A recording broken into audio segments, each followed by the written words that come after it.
Hello, hello, hello, and welcome, guys. You guys are in for a treat on today. I am super excited to get an opportunity to have Sarah Grace come on and give us a sneak peek of what you guys are in for on the 20th of April, this Saturday at the Walnut House in Murfreesboro, Tennessee. Doors open at 9. We will start promptly at 10 o'clock with the experience because I don't know what else to call it, Sarah. What would you call it? It is an experience. It's holistic. We speak to your spirit, we speak to your soul, and Taffiney, you even feed everybody. And we have vendors, so it is an entire experience. And if you miss it, you're just gonna have to hear about it.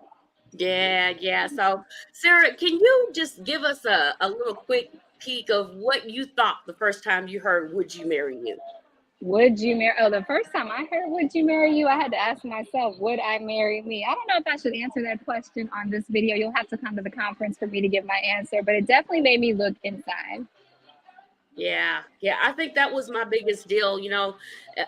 People ask, like, where did that come from? And it seriously was on the back of a serious depression that I had gone through. And then coming out of that and getting hit with a situation in my relationship that I was in at the time. And, started kind of praying about, okay, Lord, this is what I want in a spouse. And it was like, okay, that's cool, but would you even marry you? Like, you got some stuff because I kept seeing myself repeat the same cycles. So, what would you Right. say when it comes to repeating cycles I in wish relationships? I could tell you I didn't have any experience repeating cycles, but I think I have a PhD in repeating cycles. But the truth about that is, until you know better, you're not going to do better. And so things like the Would You Marry You conference are so important because you need someone to point out to you what you need to do as far as taking inventory of why you do what you do. How many times do we just show up to life and keep repeating the same things because we just have never been challenged to do differently?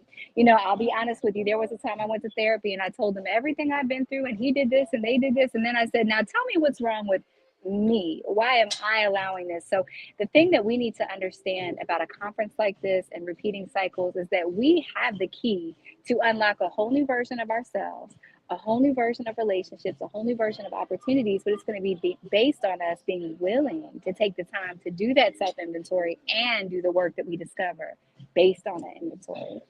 I'm so glad you picked that up and pointed that out because I remember I'm not married right now, and I've had more than one marriage.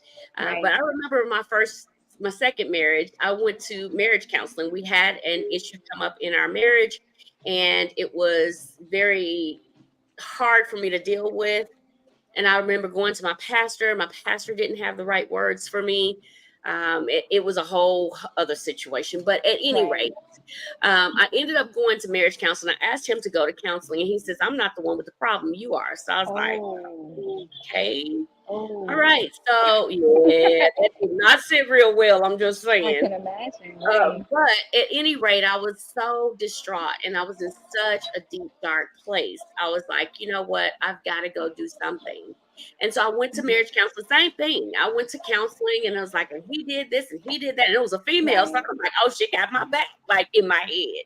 She got, and I'm telling her all of these things that he did. And she stepped back and she said, okay, so number one, why did you allow it?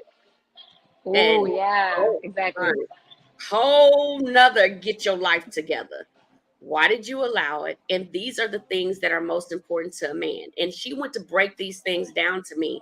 And she showed me every place in that space Mhm. where there had been some stuff that goes on that I may have contributed.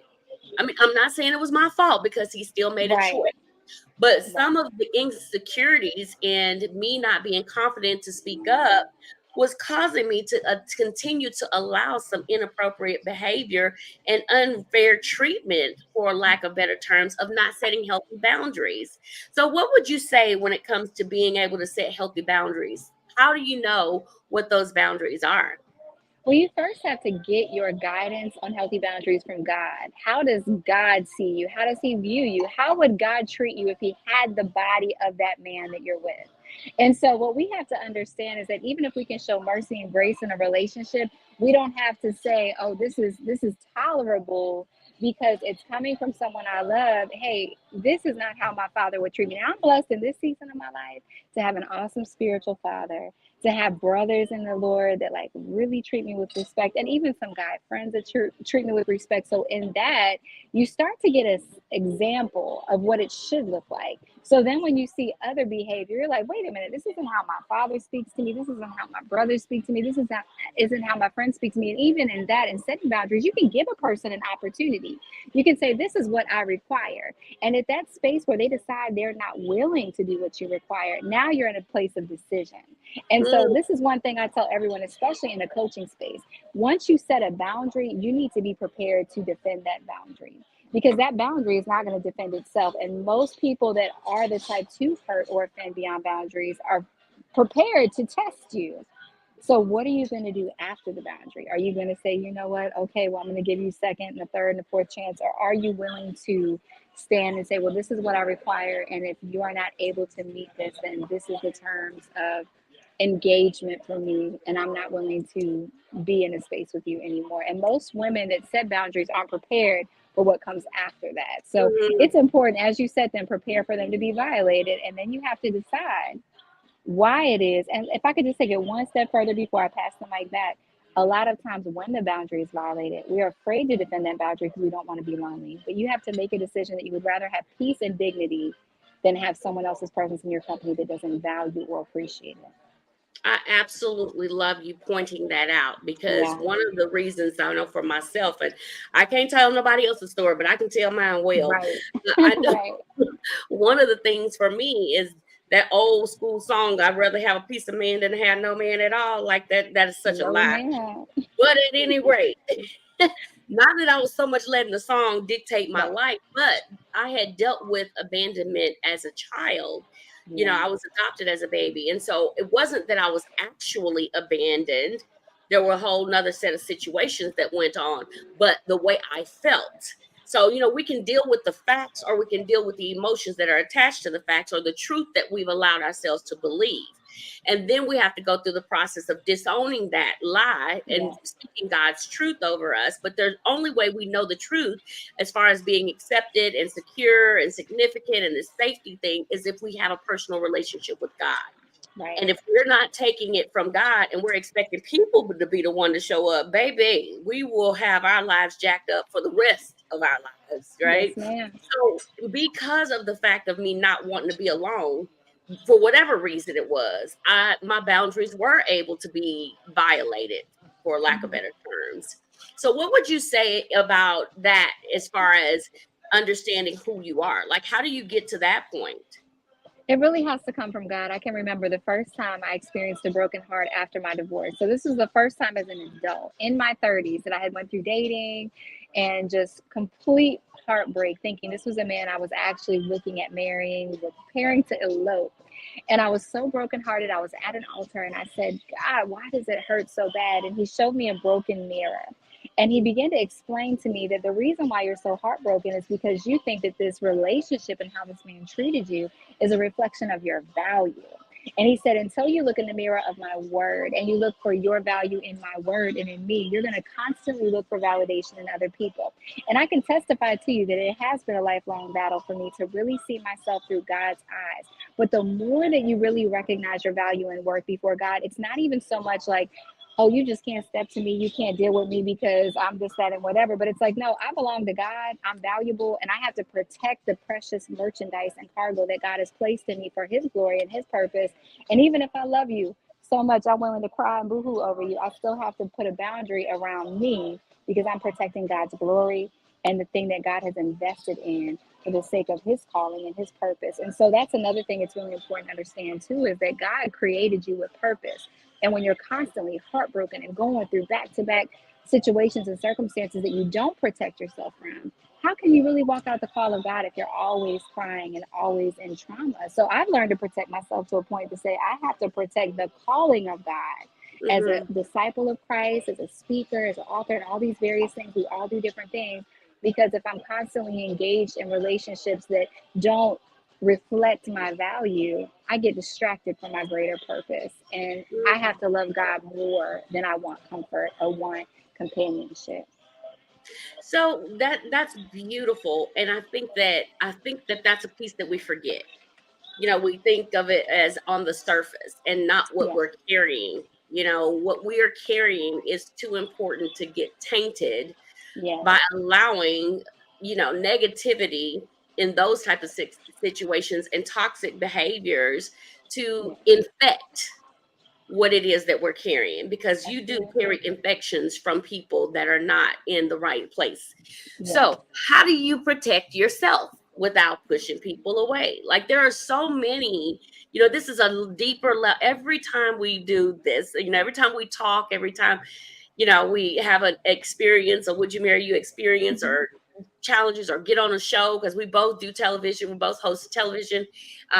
It seems like it gets deeper and deeper and deeper. And we talk Yes, it about does. becoming the best version of yourself, but do we actually ever get there? Like, is there a Mhm. point where we say, I have arrived? Is there a point that you've ever arrived? I think arriving is understanding how important it is that you stay dependent on God, because the Bible talks about how we're transformed from glory to glory. That's a process that takes place till the day that we see Jesus, after we leave from this a world as we know it. And so I think you have to have a sober mind to understand that I'm always going to be in process. I'm always going to be upgrading. And matter of fact, speaking of marriage, it is so important, or even let's go through dating and just who you're even companions with as friends. Are you connecting with people that are committed to your transformation? I felt a little help on that. I felt that, Mm. that did something in my spirit, Taffiney, because you want to be around people that are called to you transforming and say, okay, go ahead, Sarah Grace, go ahead, Taffiney Williams. Let me watch you. Let me not only watch you, let me push you. Let me pray for you. Let me encourage you into the next version of yourself, and then applaud you while you're becoming more like Christ. There are some Woo. relationships you can get in, they like that one version of you. I hate to say it, but that's what happened in my marriage. I met my husband at 19 years old. He went to bed with China doll that was smoking blunts and drinking and wilding out and acting crazy, and woke up next to Ikarabashata, glory God, I love you, Jesus, hallelujah, come on and give him praise. And that was not the same person he expected to wake up next to. So it's important that we understand that who we are today, if we're really truly connected to God, and I feel my help, I'm telling you, I feel Come God's on, come glory on, on come this, on. that we have to be with someone that not only applauds your growth, but wants to grow with you and wants to Mm. say, you know what? And here's the thing, you asked a question a little bit ago about, like, well, how do you set boundaries without pushing people away? I believe that boundaries determine who's meant to stay.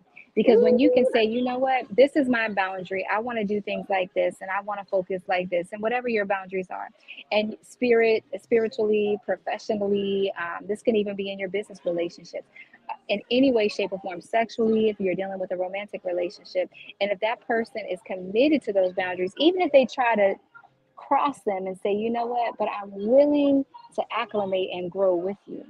I'm Mm. willing to grow with you, and I'm willing to challenge myself to become greater. The best relationships are the ones that say, you know what, you challenge me, I'll challenge you. I sharpen you, you sharpen me. If I see a dent in your armor, then I'm going to buff it out. If you see a dent in mine, then you have my permission to buff it out, because we understand that, see, now I'm going to get into salvation. The Come true on. purpose of salvation is not just that we are saved and go to heaven, but we are transformed into becoming like Christ. And Hmm. so a partner, if we're talking to Christian people, followers of Jesus Christ, a partner should be committed to that transformation with us and say, you know what, not only am I going to allow you to transform and celebrate and applaud and push you to it, but I'm going to hold you to it. I'm going to make sure you don't get stagnated in my presence. I'm going to make sure that you become, oh my God, a man. It should be, see, I can only talk to the women. I never know the perspective of a man. But for the women, a man should be able to see a greater version of you than you can see for yourself. And say, Sarah Grace, Taffiney Williams, you know what? You're dope just as you are, but I see something greater, and push you to that, and be able to bring out the best in you and call you into your highest position, and then be willing to work with you in that process. And so a person, if you just set a boundary and they gone, how are you going to really walk with me into transformation? Because this is what I was going to say, and I sidetracked a little bit into just that partnership part of it. But the reality is, salvation is transformative and formative. God doesn't just save us so that we can go to heaven, He saves us to become like Jesus, to make an impression on the earth. And I'm reminded of the scripture that says that the earth itself is groaning waiting for the revealing of the sons of God. And if we really want to walk in the fullness of tapping, I'm getting too excited. I'm gonna have to get up in a minute. I'm gonna have to get up because when we really partner up and start taking dominion and start walking out our calling and start really getting, see, that's why the enemy, it fights relationships. Yes. Because if a man of God and a woman of God can come together and say, we're going to push each Woo! other to the highest level of transformation. And then as we do that, we're also going to take steps of taking dominion over our families, our legacies, our business, our ministries. The enemy doesn't want that. But see, all this, boo boo, you look good, you smell good, let's go to the movies, and I'm going to buy you roses, and I'm going to, do this, that, whatever. All this romantic stuff is great in addition to those things. But we Right. make that sometimes the goal, and that's the benefit. But that's another conversation another day. We focused on trying to get the benefit. We want to reboot up and go to Netflix and chill and all this. But we should really be looking at who we have dominion with. And then we're taking our breaks from that to do those things as a benefit. But that's not the goal. I'm That going to is give the not mic back the because I goal. could just That keep is going not the goal because you on. said a Right. mouthful. You said a Yes, ma'am. mouthful in that because the way that we even judge, or not, the judge might not be the word, the way we determine whether we're going to move forward in a relationship is Yeah. oftentimes determined by how we're treated in the dating situation, like as Yeah. we are moving through. But Yeah. is that the true representation of how you will be treated on those days when you're not prayed up?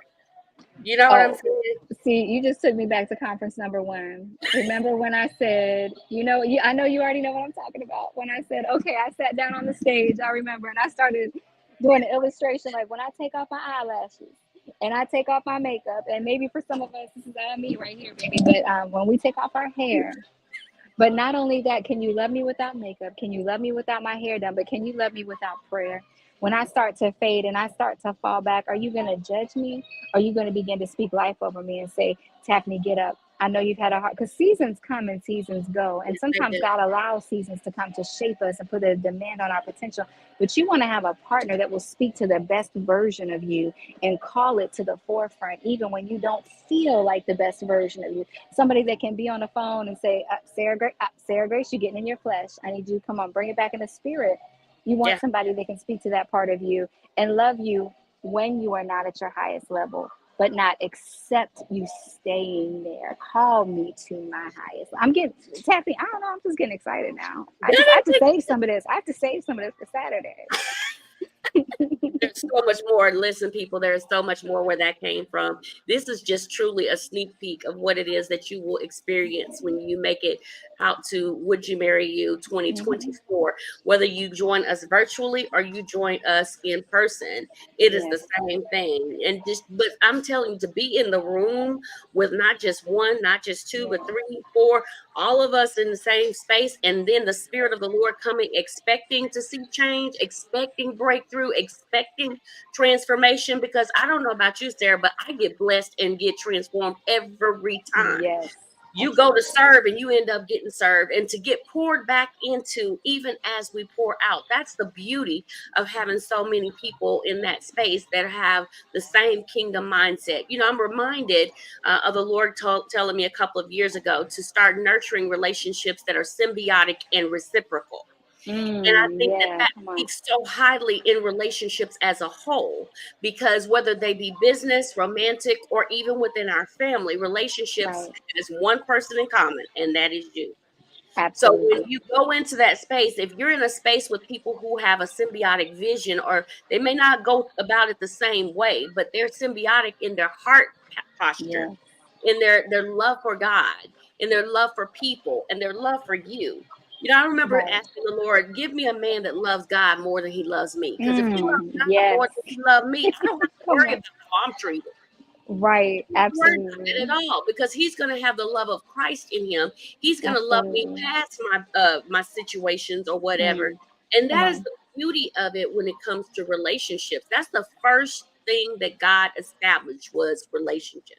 He Yes. had a relationship with Adam before Eve was ever brought on the scene. Absolutely. So, what do you say about that when it comes to us as women having to, not having to, being in a position where we are leading more spiritually than the person that we're connected to? Ooh, now you just opened up a big can of worms because that is common. I've experienced just, within people I know, within the body of Christ, within your sisterhood at church, and oh, I wish my husband would be more of a leader, or even some of the men that might say, oh, I wish that my woman would pray more and things like that. And I think it also depends too. If you're single and you're going into marriage and you have the knowledge of how important that is, you can kind of push into that space different. But there are some people like myself, when I first got married, I wasn't saved. So I didn't even know to look for certain things. But at the end of the day, the Bible does say for the women, I can always speak to the women, that we can win our husbands by our conduct. So now here's the thing about that. Even our husbands, again, I'm unmarried at this time, but our husbands still have a choice to accept or reject God and his grace and his Holy Spirit. But the best thing you can do if you are a wife today and you want to see your husband elevate to that man of God, to that place, is you can show him what it looks like. Be the smell of God's glory, be the essence of God's glory. But at the end of the day, they still have to choose for themselves. So you also have to be careful that you don't think that you are somehow less than God's woman. Or maybe it's the opposite scenario where the wife isn't saved, or the wife isn't really making God a priority, or whatever the case may be. There are levels to this, but like, if you know you've done all that you can do, and you've exampled Christ, you love God, you put him first, and you have, see, I'm being interrupted, and I know this is the Holy Ghost, because the problem is too, if we idolize that spouse,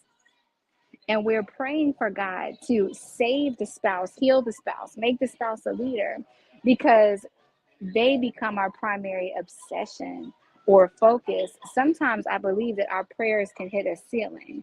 Mhm. So let me go back to what I was just saying. When you're putting God first in your own life and you are the aroma of God, the glory of God is on you, that spouse is automatically going to start seeing your countenance change, your peace change, even your health. I mean, when we spend time with God, everything, 3 John 2 says, beloved, I would that you would prosper and be in health, even as your soul prospers. It's likely that that spouse is going to be like, what are you doing? You seem different, when you're not snapping at him all the time, and or getting an attitude with her, whatever the case may be. They may be provoked to get closer to God by your good folk, your good works, your good attitude, your countenance, and your worship. But if you make your prayer every day, oh Lord, save my husband need to be saved, you can almost enter into a form of idolatry, where is your happiness now based on whether or not that person is serving the Lord. Now, somebody might say, Sarah, you're a preacher, I don't know why you would say this, but the reality is you have to let them choose for themselves. God allows them to choose for themselves. So here's what it all boils down to. You, brother, sister, friend, put God first in your life. Make sure that your happiness, your sense of identity, your joy, your wellness, your wholeness all comes from him. And then allow others to see that and be enticed into the presence of God because of your goodness. But do not allow the sun to rise and fall, or your sleep to be contingent upon whether or not that person chooses to serve God. And in some extreme cases, separation does come, divorces do come when people do not put God first. But as long as you know, one thing I know, I did everything I possibly could before I was divorced to try to honor God. I mean, we can't get into it all here on live Right. video, Taffiney. But when I tell you, I made sure I dotted every I, crossed every T, I went above and beyond to make sure I'm doing my best as a wife. But some people are going to. The Bible even said, the preacher's coming out of me, I feel it. The Bible even said some men love darkness rather than light. Yes, So it I is. feel so impressed to make sure people know that if your spouse doesn't follow suit, that doesn't mean that you are not a real woman of God or a man of God or honoring God. Some people just make their decisions and you have to honor them. And at the end of the day, the Bible says God will have no other gods before him. No, you shouldn't love anybody, I think, more than your spouse, maybe next to your children, maybe your parents, but they can never come before you and God. That is so, so powerful. And I think the most important thing about what you said is the fact of you taking responsibility for your action. Because Yeah, I've even found that even in those prayers, there was a book, and I'm not going to call the name of the book. When I was early in my walk, I was like, oh, right. yeah, this is the best book in the world. But as I matured and I started reading back through some of the prayers in there, I was like, that was manipulative, that was selfish, that was Wow. blah, blah, blah, blah, blah. Yeah. And it's very, very popular book. But I did realize that as I matured, it was like, you know what? I can set the atmosphere. That doesn't mean You that I can can. change people. I can set the Right. atmosphere because I choose joy. And if I bring joy, peace, and all those fruit of the spirit into an environment, even an environment that has darkness, the tad bit of light Yeah. shines in the darkness. And so Right. we get the opportunity to shift the atmosphere by our words, by the spirit that works in and through us, and by truly, truly being a representation of the God that we serve. And Yes, so ma'am. being a cheerleader, good, bad, or ugly, being the cheerleader, having the smile on your face, even when things are looking bad. And that's not wearing a mask. That's choosing joy, because Absolutely. happiness is dependent upon what happens around us. Joy is a choice that we have because we believe in God through Jesus Christ. Amen. And Absolutely. so what are your expectations for Would You Marry You 2024 on Saturday? Well, first of all, we know God never goes backwards. Okay. So we have to expect it with this being conference number 3, that this will be the best. And there's something special about the number 3. So I believe that there's going to be an atmosphere for wisdom. And wisdom is always going to bring wholeness. It's going to bring healing. And I even feel like the Lord is telling me, even right now, that hope is going to be reignited in the hearts of some people that have given up, that have said, you know what? I don't want to be married again. I don't want to give a try to love again. I don't want to give my husband a chance again, my wife a chance again. I believe that there's going to be a supernatural grace for healing at this conference, and that people that walk into the conference thinking one way are going to walk out completely different. But here's the contingency: you have to choose to come humble, and you have to choose to come submitted. Please understand. The thing about it is, when we really say that we're God's kids, and we really say that we are seeking first the kingdom, kingdom means king's dominion. That's God's rule in your life. We can't even make a declaration of what relationships are going to look like in our life outside of what God has declared over us. If you're meant to be somebody's wife, baby, I need you to stay committed to that calling, because that man of God is waiting for you to align with your purpose in his life. Women of God, men of God, those of you who said, I ain't fooling with it anymore. I had a quote crazy baby mama, end quote. I had my crazy ex-wife, but God has a woman of God, a virtuous woman waiting for you. Make sure, because I feel this so strong in my spirit, the enemy tries to get people to make a contract of what they won't do again, because that is so important. Though we don't idolize relationships, relationships have purpose. So God is going to reignite your hope. He's going to realign your focus, and he is going to reposition you for your purpose in relationships. That's what I believe is going to happen on Saturday. So call your mama, call your friends, bring all of them, and we will see you in the place. We want you to not meet us there, beat us there. Beat us there. If you have not purchased your tickets, there is still room for you. There's still time for you to purchase your tickets. Go to wouldyoumarryyou.org/conference, screenshot this link, whatever it is that you need to do, and go ahead and come. And there's a surprise. There's several surprises Uh-oh, there. some Yeah. surprises. Yep, there's Okay. some surprises there. And also, if you bring a friend, you There we also are. Taffany, I have to interrupt you because I'm looking at Dell. Oh, I'm looking at Hey, you, Dell. can you take your phone, or can you show the It's already bill? past me, but It's as I've already been sitting here having lunch, I've seen this pop up there. I can't even count how many times, and it just popped up. I happened to look to the left and see that was your sign that you need to go ahead and register. that was your sign. If you don't know what she's talking about, we were gifted. The Lord blessed us through our marketing department reaching out, and we were blessed that someone donated Wow. billboards, a 38 by 36-foot billboard Yes. in a West End and 16th Avenue, I think, in Nashville, where 16 lanes of traffic come across. And there's stoplights there, meaning that when Right. they stop at that light, they got a chance to go ahead and click a screenshot or click the QR code and register for the event. And we also got Absolutely. 2 billboards donated on I-24. Nothing but God. You can't make this stuff up. The You Lord absolutely can. thing. The Lord is in this thing. So, Sarah, if Yeah. you got anything else that you want to leave with the people before we go? Well, thank you for having me. It's exciting to be a part for the 3rd year in a row. I'm believing God for a major, major move, breakthrough, healing, and all of the above. Don't meet us there, beat us there. And I'm excited. All right, guys, go ahead and get your tickets. We'll see you on Saturday. All See right. you later. God bless. God bless.